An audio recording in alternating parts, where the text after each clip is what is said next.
Matías, ahí nos escuchás bien. Sí, ahí los escucho perfecto. Perfecto, bien. Bueno, charlábamos entonces de este primer aspecto, las primeras conclusiones del informe.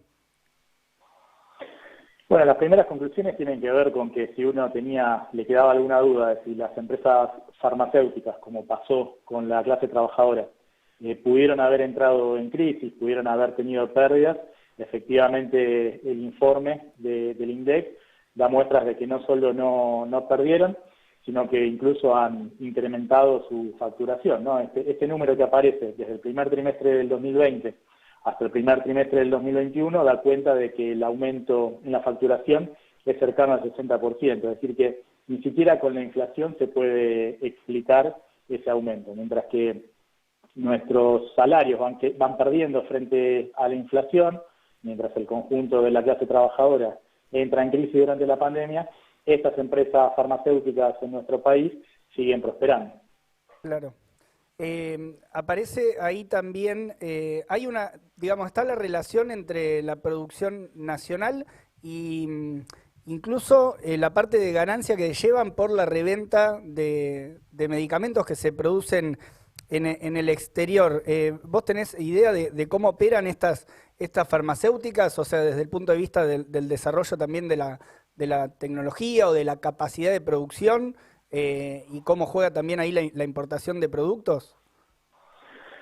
Mirá, por lo que aparece en el informe, si uno lo compara con años anteriores, incluso los de la época del macrismo, se ve que los porcentajes siguen siendo más o menos similares respecto de cuánto hay de producción nacional y cuánto hay de reventa de productos que vienen de afuera. Ujú. Lo que hay que tener en cuenta es que cuando uno lee producción nacional, esto está lejos de un modelo de desarrollo nacional, de industria nacional estatal. Lo nacional no hay que confundirlo con lo público, ¿no? Estamos hablando de corporaciones privadas, muchas que incluso en lo que aparece como porcentaje de producción nacional está basado en comprar los insumos, los componentes activos de los productos que se generan acá, comprarlos afuera. Muchas de estas industrias farmacéuticas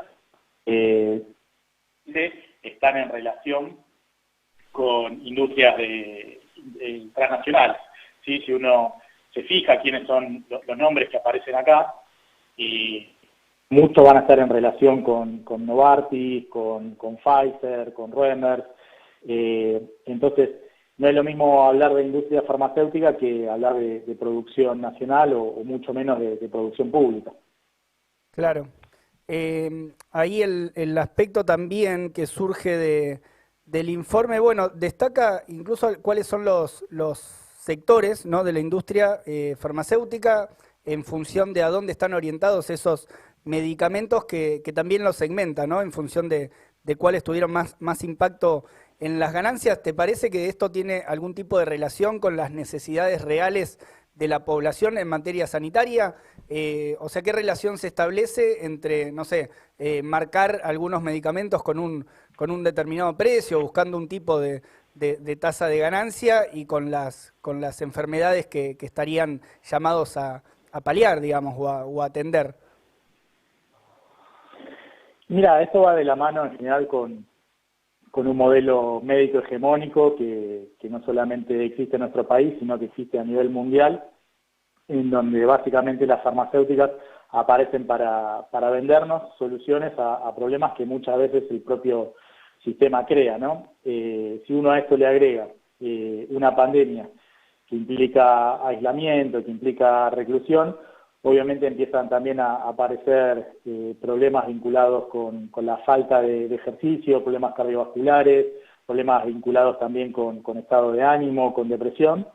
Entonces es un contexto en el cual si ya las empresas farmacéuticas estaban acostumbradas a medicalizar nuestra salud, o sea, al uso, digamos, de fármacos, de pastillas para tratar nuestros problemas, en este contexto aparece, digamos, justamente un contexto ideal para que estas empresas farmacéuticas se puedan hacer un festín. Esto que pasa, que ustedes relataban al principio, que pasa a nivel nacional, es algo que se puede ver también a nivel mundial. Si uno analiza, por ejemplo, salió en el Financial Times, las 100 empresas que más prosperaron durante la pandemia, aparecen muchísimo de corporaciones farmacéuticas, aparece por ejemplo Pfizer, aparece AstraZeneca, aparece Roche, junto con otras empresas que también prosperan durante la pandemia y que tienen que ver con las comunicaciones, que tienen que ver con la tecnología de la información. Es decir, todo lo que nos puedan vender para consumo durante la pandemia aparece incrementado, ¿no? Claro. Matías, esto también tiene que ver, por ejemplo, cuando Pfizer elige seguir invirtiendo en lo que es la pastilla del Viagra en vez de ponerle invertir